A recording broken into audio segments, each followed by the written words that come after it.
Yes, thank you very much, all. I'm super thrilled about this opportunity to be your main track host throughout these two next days. Um, I would like to use this few minutes that we have as a segue to Lisette's speech. I first met her in 2018 in a conference in Warsaw, where she gave a speech about how to be a high-performing distributed agile team. And at that time, 2018, I suppose everyone was still in favor of co-location over the remote. So remote did sound like a big deal.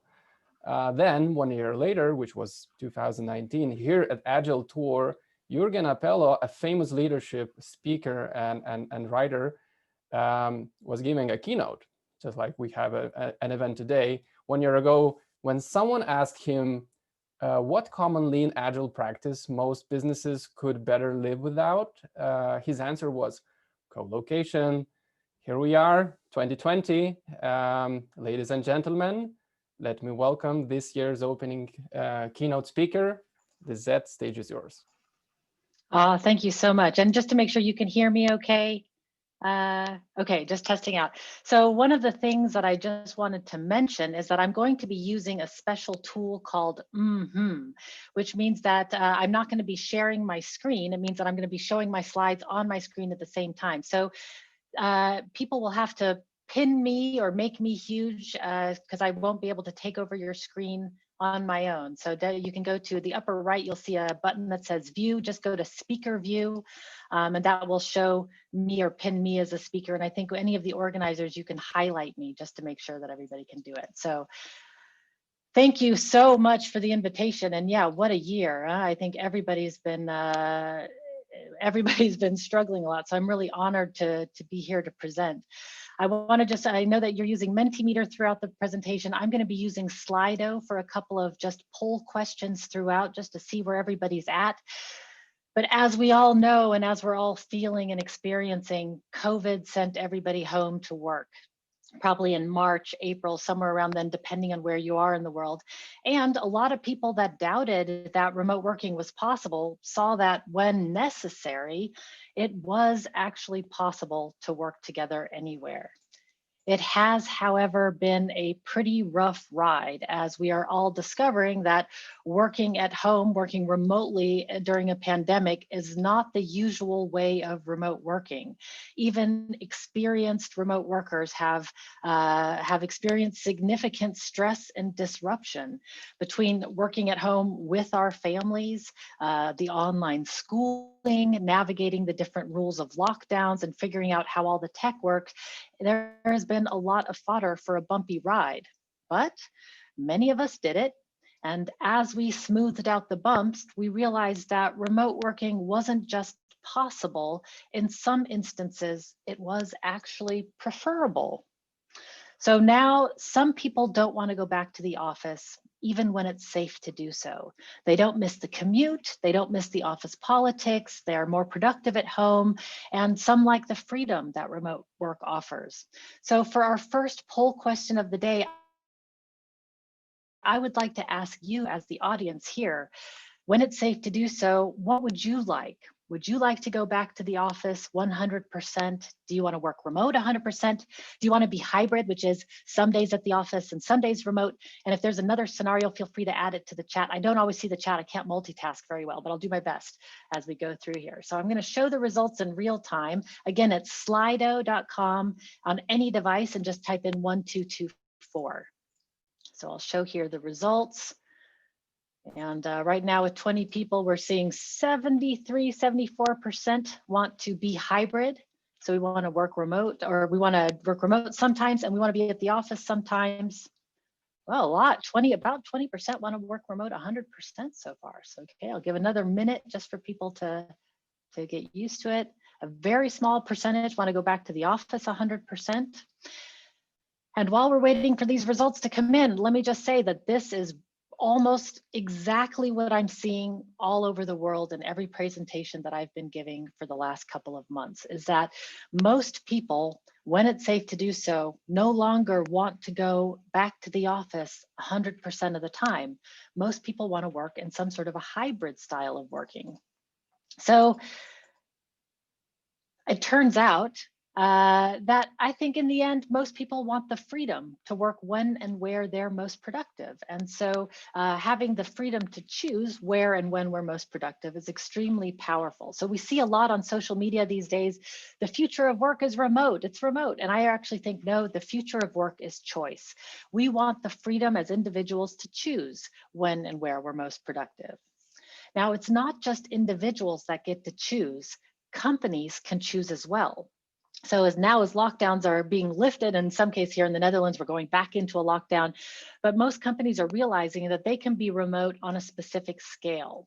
So the scale that I'm showing you here, this is the scale from Buffer, and actually there's similar models. Matt Mullenweg has the remote maturity model that is very similar to this. And on the left here, we have level 1 is everybody is office-based. Level 2 is we're office-based with a work from home option. Level 3 is we're remote, but everybody's in the same time zone.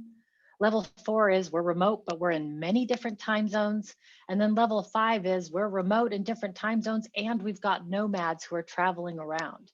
So regardless of where we are in the remote working scale, what we want to strive for as organizations is to be remote first, which just means that we have the systems and processes in place to be able to work remote when necessary.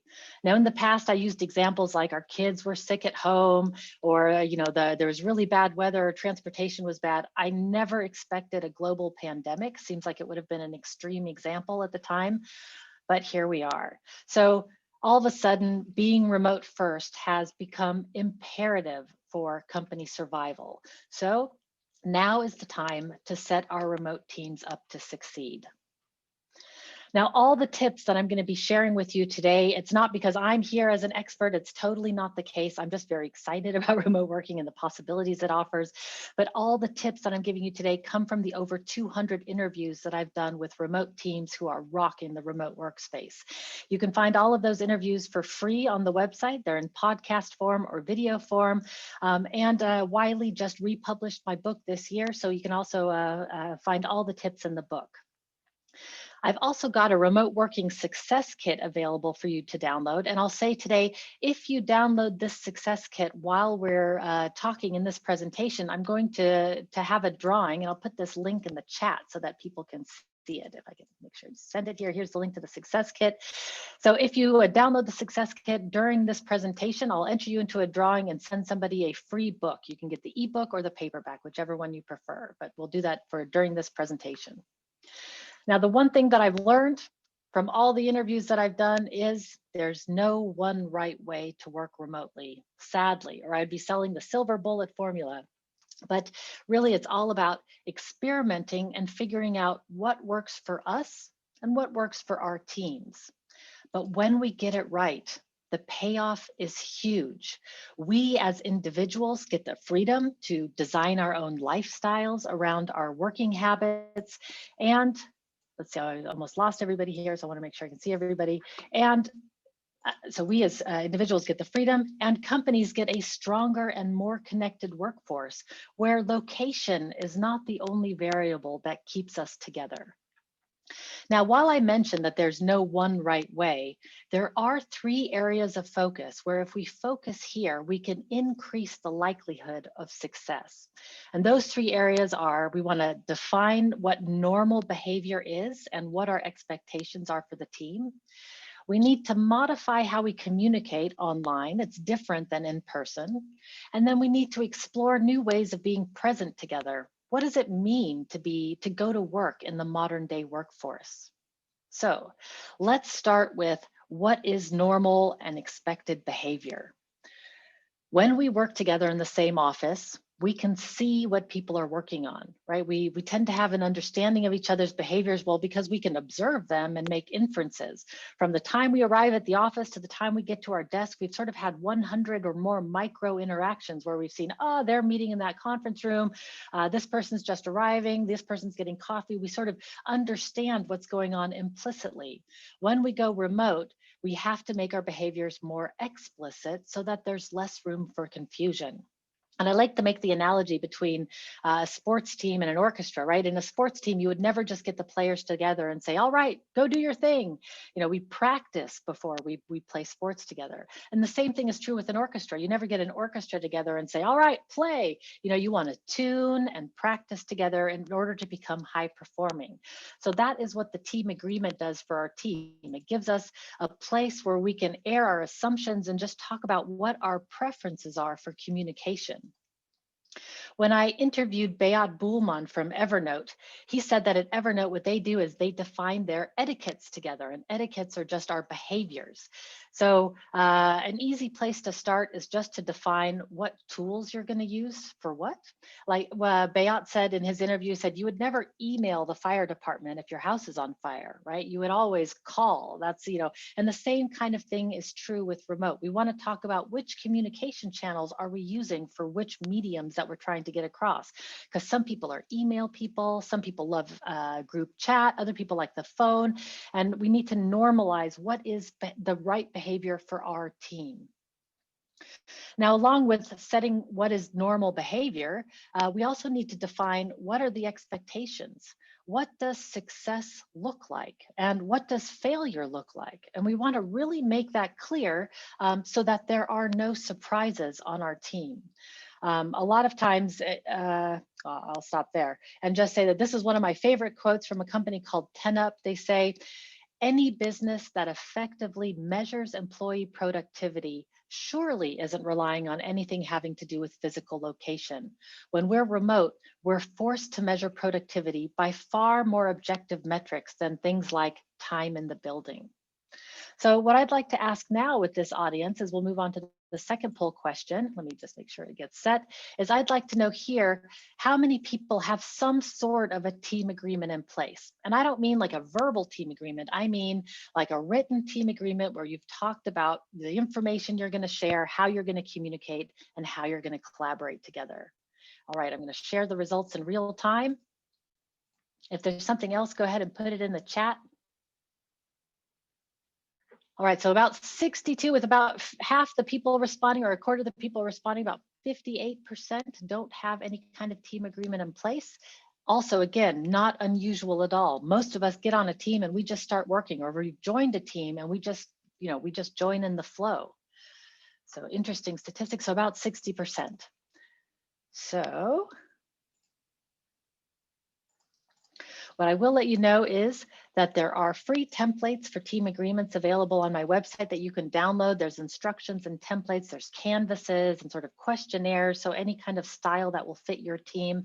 And I would just encourage you to have this conversation, because I think you can smooth out some more of those bumps and create more alignment on your team when we simply just get together and talk about how we're going to work together.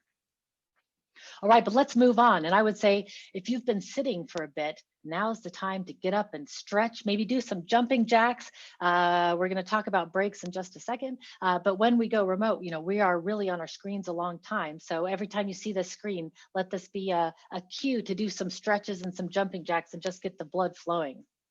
So we've talked about normal behavior, what's expected on our team. Now let's talk about how do we modify how we communicate when we go online. So now when the lockdown started, a lot of companies tried to mimic the office online somehow. And what it resulted in is endless online meetings, right? Soon we started to hear about Zoom fatigue or virtual meeting fatigue. My neighbors were complaining about these 3-hour conference calls they had to sit through without any breaks.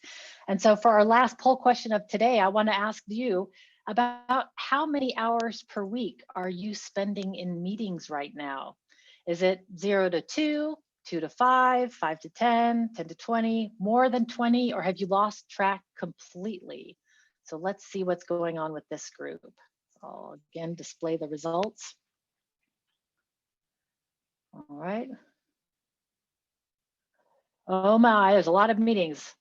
So 30% is about 5 to 10. That seems, that's all right, but 10 to 20, 20%. We've got more than 20 plus hours, 20% are also more. Some have lost track completely. Good for you, those 0 to 2 hours. That's really good. All right, so you can see that there's a lot of people spending a lot of time in online meetings right now. Have I got some tips for you? So if there's anything that you take away from this presentation, I would like that this would be it, is that some things don't translate well online. And remote working is a new medium of work, and it needs to be thought of that way. I like to make the analogy between radio and television. They're both broadcasting mediums, but we design content for each of those mediums very differently. The same is true with remote versus in-person. They're both working mediums, but we need to design how we work on those mediums differently. For example, with remote, we have different ways of expressing ourselves. There are different ways of giving feedback and showing appreciation, different ways of building trust, and the structure of our workday needs to change. So one of the keys to this new remote medium is being more conscientious about how we use our time. A very easy place to start with all these meetings is to make sure that we shorten our meetings and take a break in between. When I interviewed NASA years ago, I think they were one of the first interviews that I did. When I interviewed them, they had a policy of after every 45 minutes, they take a 5 to 10 to 15-minute break because they have meetings that last all day. So if you have a meeting that's going more than 40, 45 minutes, I definitely recommend taking a break. If it's longer than that, then definitely take a break in the middle to that. But most people, if we shorten our hour-long meetings back to 50 minutes or 45 minutes already and take a break in between, that is already going to help with virtual meeting fatigue. And as I'm to talk about breaks, one of the things that I want to mention is it's a kind of important that we take a break in 3D. And what I mean by that is a lot of us, when we take breaks in between meetings, we'll check our emails or we're on social media or doing something with our screens. And then we go back to work and we're back into a meeting or we're back in our screen. And then at the end of the day, we go onto Netflix and YouTube and we're watching videos to relax. And suddenly, as remote workers, we're spending far too much time in 2D. So what we need to do is during our breaks, we want to do something 3D, whether it's chores, you want maybe hang the laundry or vacuum something or just do something. Because in the office, we have a 3D environment naturally around us. When we're remote, we really need to build it into our day. So take breaks, take physical breaks. And the best thing is if you can take a break outside, even if it's just standing on your balcony. So I just want to mention that. And then this is a good book, Nature and Well-Being in the Digital Age. I can recommend that for people that are struggling with this, but that alone will get rid of a lot of the fatigue. Now, the next level is to then evaluate, do you really need that meeting to begin with? Or can what you're doing be done asynchronously, meaning on your own time? So for example, if you're just getting together to talk about status updates, maybe you want to do that asynchronously. You can put it in the chat or via email, whatever tools that you're using. If you're coming to a meeting and somebody's giving a presentation, maybe consider recording that presentation, sending it out to people before the meeting starts, and then using your valuable synchronous time online for discussions and decision makings. The same goes true with brainstorming. When we go online, maybe we want to have that brainstorming session offline or asynchronously, and then get together to talk about the results of that. So getting better at asynchronous communication means less interruptions and more control over our workday. And it also gives people a little bit more time to process and reply to information instead of just going with knee-jerk reactions and decisions that can be made in time-box meetings, excuse me. Now I've got this yin-yang symbol underneath the question mark because the ratio of asynchronous and synchronous is different for every company. And we really need to explore in our own companies, what is the right balance for us? So the key question is to ask, what do we need to discuss online and what can be done asynchronous? And just to let people know, there are companies out there that are 100% asynchronous. So that means that they've never spoken, they never talk, they don't have meetings, they do everything through chat and ticketing systems. So while most of us really like the camaraderie and the team building that we have when we work with our colleagues, just know that this asynchronous exists on a scale, and it's really up to us to figure out where do we want to be and where can we be on that scale, what's healthy for our team. So the idea is we want to reduce the number of meetings that we need, and we want to improve the meetings that we're having.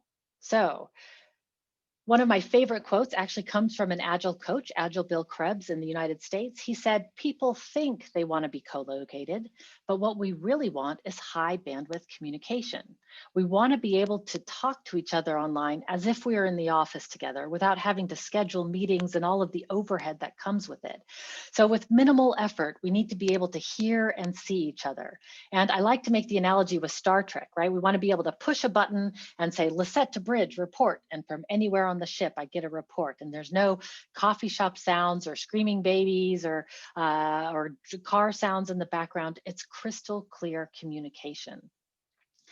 Now, in order to have this kind of high bandwidth communication, one of the things we really need to focus on with remote, and this is kind of one of the weak areas, is that we need to have really good internet connections in order to do most of our work remotely. So if we're going to be working with other people and collaborating online, we want to have the bandwidth to be able to turn our videos on using virtual whiteboards and other collaboration tools without having that choppy interruption. So one of the quotes I loved from the interviews was from a physicist in the Netherlands, and he said, bandwidth is like oxygen. It should always be in plentiful supply. It's one of the critical pillars of remote working. I interviewed a company in Australia a while ago named Envata. They're a huge company and they were founded by digital nomads. So digital nomads are people who travel while working. And these digital nomads decided that the culture they wanted to create within their company is to be able to offer that experience to their employees. And so at Envato, you were before COVID, COVID changes everything, but before COVID, they were encouraged to work from anywhere 3 months of the year. The only caveat is that you had to have an internet connection of 20 megabits per second upload and download, or you were considered on vacation. So yes, you are welcome to work anywhere you want, but you have to have a particular internet speed or they won't count it as work. So that's how important internet is and how it's been incorporated. But it's of course not the only component. Now that we're noticing that everybody wants to go back to a more hybrid style of working, infrastructure is going to become a critical component to successful remote work. And that means that our offices need to change to accommodate for this new style of working. Now, what you're seeing here in this picture, this is that old style conference room, hopefully old style. A lot of people are still working with it. But we've got the spider phone in the middle of the table. You know, we have to lean over like, hey, Bob, it's Lisette. Can you hear me? In this scenario, the remote participants are more like mosquitoes in the room, right? We can kind of hear them. We know that they're there, but we really wish they'd just go away so that we could really just have our meeting here in person. So this is the kind of infrastructure that we need to not have when we're going remote. We want to move towards something more like this, where the remote participants are present in the room. They're not just little teeny tiny boxes. They're like almost life size here on the screen. You'll notice that the in-person participants are facing the remote participants so that there is a dialogue and that there's no preference there, that everybody is, it's more inclusive, shall we say. So these are the kind of things that we need to think about in our conference rooms. How can we make it more push to talk? How could we work in this hybrid style? Because as we saw from the poll results, I really believe hybrid and choice are the future. And so we need to set our companies up to succeed for this hybrid style of working. It is admittedly the most difficult style of working. When we're all remote, it's one thing. When we're all in person, it's one thing. But when we go hybrid, it gets complicated quickly. Luckily, there's all kinds of tools and apps out there to help in these sort of situations. So I recommend that people explore this. I've got a giant tools list on my website with a lot of this equipment there. So I recommend just figuring out what will work for you. I have no affiliations with any of the tools, just to mention. I'm just a slavish fangirl for some of these. So the Meeting Owl is one of my favorites. It gets some of the highest reviews from everybody that's tried it. It is a 360-degree microphone and camera that sits in the middle. It replaces the old spider phone. And it allows the remote people to see everybody in the room. That's what you're seeing here. It gives you a full room view of everybody that's there. And then it will autofocus on the people who are speaking. So this just brings more presence and inclusion for everybody. So again, the idea is we want to reduce the number of meetings we need and improve the meetings that we're having. And I would encourage people to get training for their team. So I, of course, offer trainings. There's many different trainings out there. It's find what works for you. But you know, in the beginning, a lot of people thought, remote, it's all about like umbrella drinks and working in your pajamas. And as we're all finding out, yes, you may have your pajama bottoms on while we're here, you know, with nice shirts on the video screen, but it's way harder than that. And so if your team is struggling, just consider getting training, just like you would with any skill. All right, stretch break, quick. If anybody needs some jumping jacks, now's the time to do it. Again, like I said, we need to take more breaks, and that also means during meetings. So feel free to get up and stretch. What I want to talk about next is how we can be present in the modern day workforce. What does that even look like? And in this section, I want to just show you a variety of different tools that people are using, from very easy and common to difficult and uncommon. And the idea is not that everybody needs to move to more sophisticated tools. The idea is figure out what would work for your team. What's something that you would like to experiment, and how much presence do you actually need? Some teams don't need to know what each other are doing. Some teams, if they're brainstorming and like startups, they need to really get collaboration done fast. You may need something more sophisticated. But all in all, I just want to show you where the market is headed and what you can expect in the next 5 to 10 years. And of course, it's always hard to know any predictions, especially nowadays. I would have never predicted that remote work would have been popular overnight. It was a very busy year, but here we are. So the easiest thing in terms of team building and camaraderie and creating presence on our teams is just simply turning the webcam on. And while some of us don't like it, it is undeniable that having sight and being able to see each other adds to that human experience online. So definitely, if you're having trouble with trust and team building, turning your cameras on is the simplest, the most easy thing that you can possibly do. So I definitely encourage that. If a lot of people have excuses like, oh, I'm in my casual clothes, or my hair, I haven't had a haircut in 7 months, fair enough. But in your casual clothes, you can always just put on a nice shirt or a shawl. If your hair looks like mine after 7 months without a haircut, a big headset can work. It's always good. Just pull your hair back. It totally works. But really, there's very little excuse anymore in terms of the camera on. And this is also why we need more bandwidth than what we may have been getting in the past. The next place that people are turning for presence on their teams is group chat channels. Again, very common, very easy way to keep sort of the tabs on the pulse of the work that's being done. And it acts, of course, as our virtual water cooler. Now, there are pros and cons to every sort of form of communication. And one of the things people are noticing with group chat, of course, is that it's like a bombardment of information. And so you don't necessarily want to be in your group chat all day. You want to talk about with your team, what are your expected response times? How much is group chat expected to be on? Because if you've got it on all day, for some of it, it's like working in a really crowded office and it's very hard to focus. So just note pros and cons to every form of communication, but group chat and video really help bring presence to our remote team. So consider how to use that. Now, when I went to Australia a couple of years ago, I visited an office. This is a real estate company that has offices in Australia and also in China, and they have hundreds of people in each office. Now, what they've done is they've installed these very large video monitors all over their offices. So they've got about 50 monitors in the Australia office and about 50 in the China office. This is where they have their daily stand-ups. This is where they play games together and sort of just, hang out and shoot the breeze together after a busy day or just during a break. And in this scenario, you can actually be walking down the halls of your China office and accidentally bump into somebody in Australia, which is pretty neat.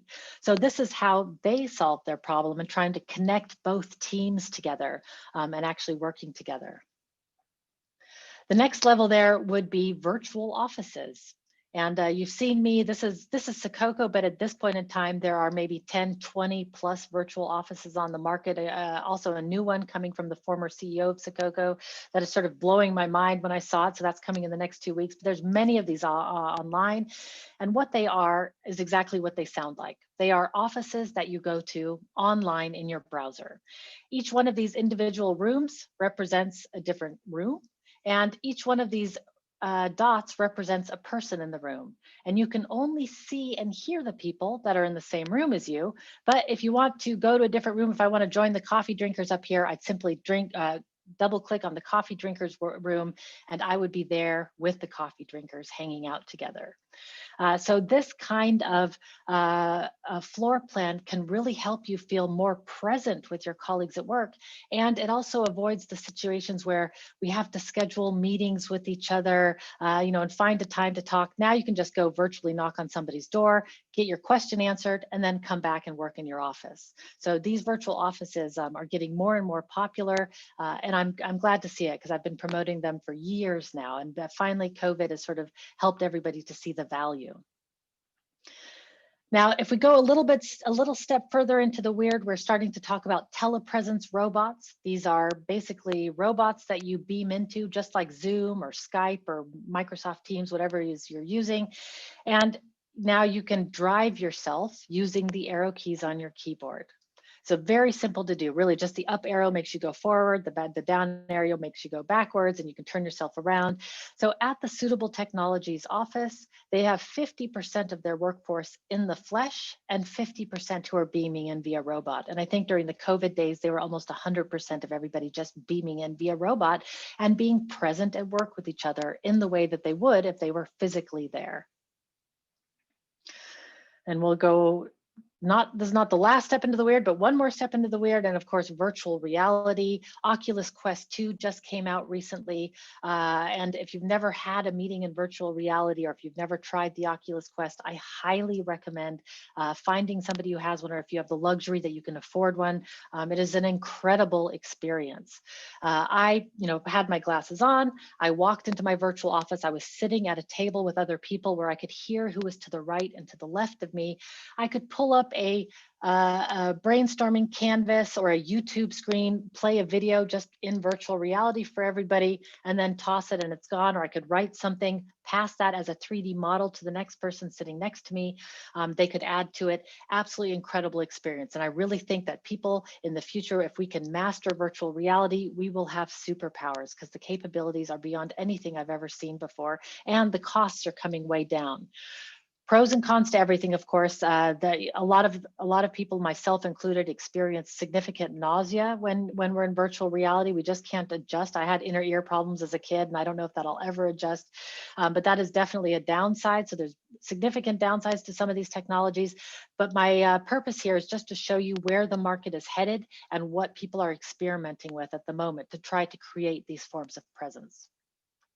And then the last place that I'll end is holograms.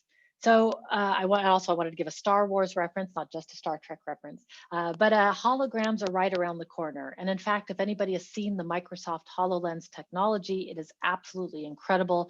What the video that you'll see that's most often shared is a woman who has beamed her hologram into a conference and is giving her keynote in Japanese while she doesn't speak Japanese. The hologram is translating in real time.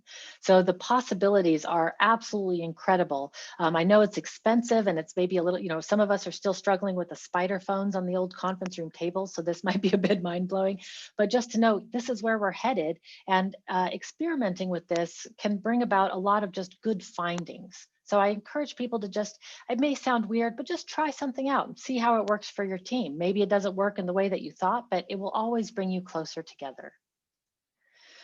So there is no one right way, like I said, but if we focus on these 3 areas, we can define what is normal behavior for our team, what are the expectations, how can we modify how we communicate online so that we have fewer and better meetings, and then how can we be more present to our colleagues in the modern day workforce. Maybe it's something as simple as working out loud, and maybe it's something as fun as virtual reality or holograms, but we just need to figure it out. Because the future of work is choice, and it looks like that means it's going to be hybrid, where some people are at the office and some people are at home. So while the future of work is choice, I want to just mention that choice is surprisingly hard. So back to sort of the concept of taking breaks, one of the biggest trends that I'm seeing right now that companies are coming to me for is that we're seeing a lot of problems with mental health and well-being and burnout. And I think part of it comes from, our works and life is blending in a way that they've never blended before. We're experiencing significant stress just from having a pandemic around us, having this invisible virus that's affecting everybody in the whole world. That also has an effect. And it is surprisingly hard to maintain our own boundaries. So in order to maintain our best work, we really need to keep a watchful eye on our own energy levels. And that means stopping and relaxing every once in a while and doing it in 3D, not virtual reality 3D, but like reality 3D. So one of the things that I recommend to people is really pay attention to what are your personal stress signals. For me, my neck and my upper shoulders get really tight, like I'm unable to turn my own head, and I'll start to hear ringing in my ears. And when when those things start happening, I know that I've gone too far, even if I don't feel mentally tired. And that is my signal to, I really need to take a break, and a long break, because I'm going too far. So really, I would encourage you, working from home, there's this oatmeal cartoon that I recommend to everybody. Working from home, it's both awesome and horrible. It's awesome because we have so much freedom, and it's horrible because we have so much freedom. So we need to figure out personally what we need in order to maintain our own energy levels, and then create agreements with our teams so that we can maintain our productivity in a healthy way. That's really, really important, especially in these times. And I would add one more thing, and that is care for your team and the people that you're working with. If you're noticing that somebody's feeling stressed, or something's not right, if you get that feeling something's not right, reach out and just ask, because you never know what people might be going through, and they may just really appreciate it. So just as a last note is really reach out and let's care for each other, because these are weird days and there is no normal right now. We're still navigating that field. So there is sadly no one right way to work remote. And on the other hand, I think it's really exciting because we get to decide what we like. And when we get it right, the payoff is huge. We as individuals get the freedom to work when and where we're most productive, which means we get to design our own lifestyles around the things that we love and what we want to spend our time on. And our companies get a stronger and more connected workforce that is not dependent on co-location.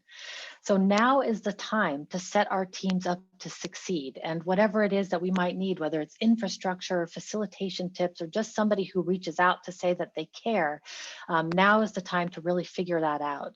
And remember, going remote is a journey. We won't get it right on the first try. It's a series of trials and errors, and the road might be bumpy, but really the payoff is a thriving, successful company with happy workers. So what I would just encourage that it is possible. Hundreds of teams have done it. We just need to figure out what's going to work for us.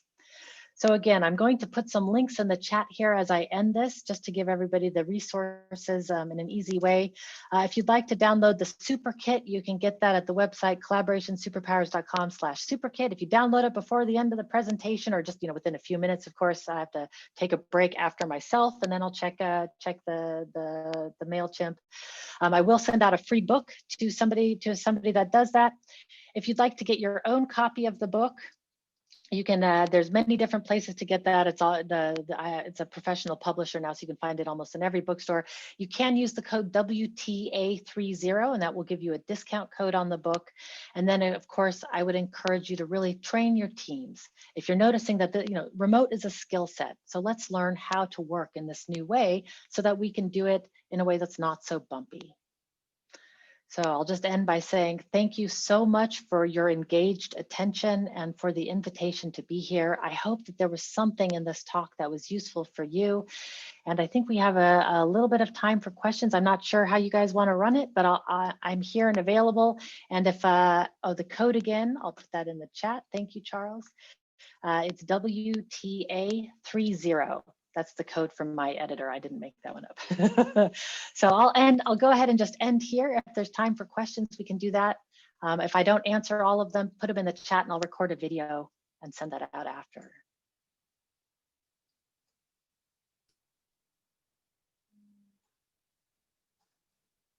So back over to the organizers. Thank you, Lisette. I don't see any questions on the session Q&A section, unfortunately, but I can ask a very stereotypical question about the remote work. What would be your take on the trust? I think the old school stereotypical mindset says, if I don't really see my people, if I don't see them physically, if I'm not in the same room with them, I really lose that control. What's your take on those thoughts? So, trust is, I think, a critical glue that binds the team together. And while, and it is possible, of course, to do it online. So what I would say is it just takes a little bit longer. So if we're hanging out together with trust, if we're hanging out together and we can go out for a beer and or a big pile of nachos, that has definitely a trust building effect. On remote teams, trust comes down to being reliable. So doing what you say you're going to do, being consistent in the work and the quality of work that we deliver, and being responsive. Can I find you if I need to? And then there's an additional level to trust that I would say is likability. So do we like each other? Do we feel like our team has got our backs? Do we feel like our managers have got our backs? If we make a mistake, will our team be there to help us? So one of my favorite quotes, and I don't know where I got it anymore, is connection happens when we pay attention to each other. And whether it's in person or online, trust can be built when we pay attention to each other. So that's why I'm saying reach out to your colleagues, spend some extra time talking to them and just see what they need. I'm thinking of a story. I had a boss 10 years ago who he was in California and I'm in the Netherlands, and he would call me every day on his way to work. And in the beginning, I was like, what do you need, boss? What's going on? And he would just say, oh, I'm just calling. I'm on my way to work. I was just calling to say hi to see if you needed anything. And I was like, oh, okay. And some days I would need something and some days I wouldn't.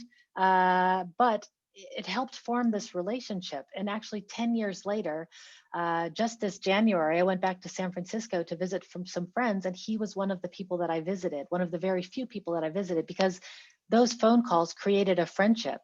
And it was really good to see him again in person. So I would just say that trust is built through connection, and connection happens when we pay attention to each other. So pay attention to each other.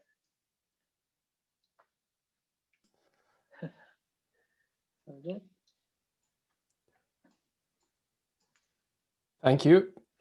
Okay, so we do have a question. The question is the following. How do you think people will connect in the workplace?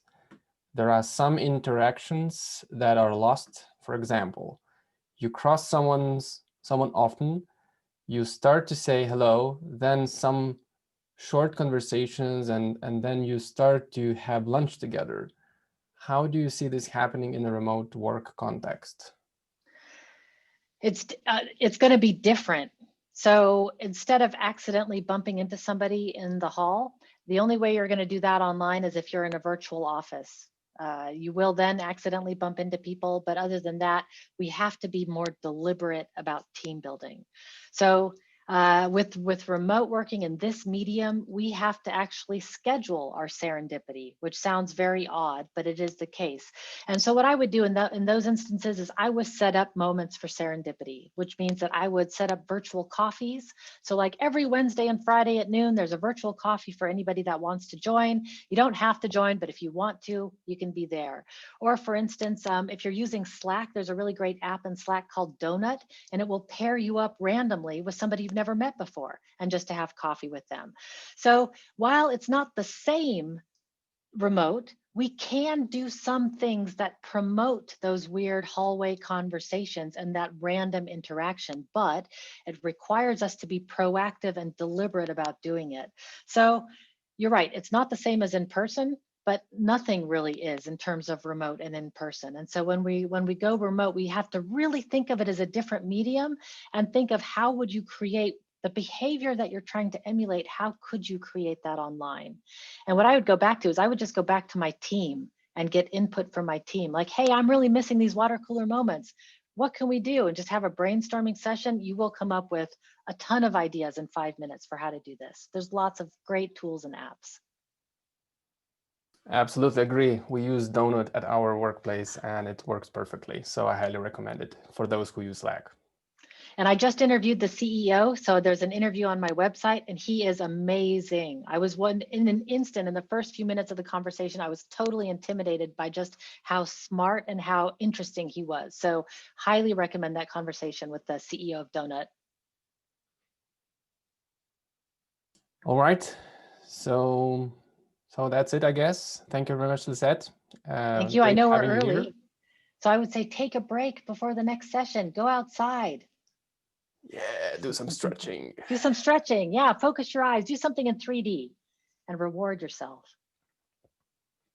Okay, and guys, don't forget to provide feedback. The code for the feedback is 577274 on Menti.